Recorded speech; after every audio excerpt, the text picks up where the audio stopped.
Mahigit 3 bilyong pisong halaga ng shabu na nakalagay sa mga pakete ng tsaa ang nasamsam sa Subic. Saksi si John Consulta. Aakalaing normal na package lang galing Thailand ang laman ng isang container sa Subic New Container Terminal noong Biyernes. Ipinasuri ito sa drugs ni Tindog pero walang na-detect na kakaiba ang aso at nang buksan, tumambad sa mga otoridad ang foil at isang malaking balot ng dried fish. Sa ilalim nito, may 9 na package ng tsaa na naglalaman ng shabu. Ang shipment, umabot sa 560 kilos ng droga na may street value na 3.8 billion pesos. Sinamsam ng mga otoridad ang nadiskubring shabu matapos na hindi lumutang ang consignee nito sa isinagawang controlled delivery at pinadeliver lang ang kargamento sa isang warehouse sa bayan ng Mexico, Pampanga. Tukoy na raw ng NBI ang consignee at mga taong nasa likod ng shipment.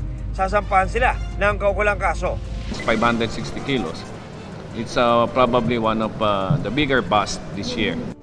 We have to watch Subic. Actually, Subic rin ang aming na-pinpoint na source ng agricultural smuggling. Subic din ang na-pinpoint namin ang source ng maraming smuggling sa bansa.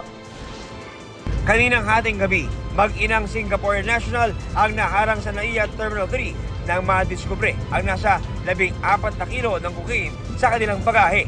Ang illegal na drogang tinatayang 76 na milyong piso ang halaga, nakita ng mga otoridad sa mga lata ng mga biskwit at iba pang pagkaing dala ng mga dayuhang galing sa Doha, Qatar.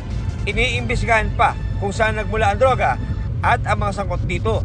Sasampahan naman ng kaukulang kaso ang mga suspect. Depensa nila. I don't know that there is, illegal things. I don't know.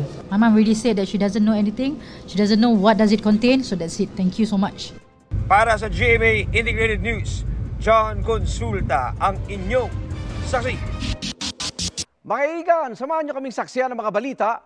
Mag-subscribe sa GMA Integrated News sa YouTube.